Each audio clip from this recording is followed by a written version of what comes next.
won't work. EU rejects UK's finance plans as a ploy to make Europe be nice.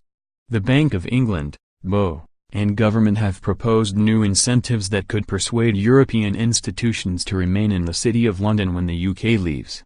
BO Governor Mark Carney said this week the continent's big banks could continue operating in the UK under existing rules and not face extra regulatory burdens after Brexit.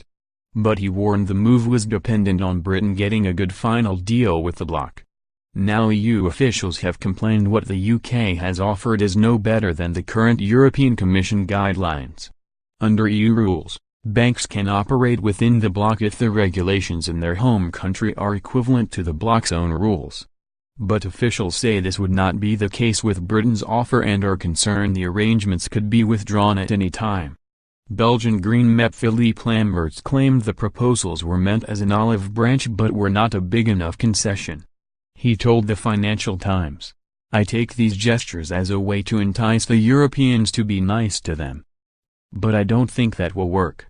Speaking this week, Mr. Carney stressed keeping Britain open to foreign banks after Brexit was key for economic growth at home and beyond. And he pledged big European banks operating in Britain would face little change, as long as their supervisors in the European Union cooperated with London after Brexit. However, the finance chief warned, "We retain all our options and if that is not forthcoming there will be consequences for those institutions." The BO's announcement, which was backed by Britain's finance ministry, was a first salvo in an expected struggle with the EU over banking rules that will decide the long-term fate of London's lucrative financial centre. Theresa May has said Brexit will entail leaving the EU's single market, raising questions about how British companies will do business in the bloc and European ones in Britain. There are concerns Brexit would make cross-border supervisory cooperation harder and potentially hurt banks with a big London presence, such as Germany's Deutsche Bank. But the BO said it would allow larger banks to operate as branches in the UK only if their home supervisors agreed to cooperate more closely with the BO. If not, they would be classed as subsidiaries, which would require them to park costly extra capital in Britain. The BO's proposal appeared to indicate a softer British position than that of the EU.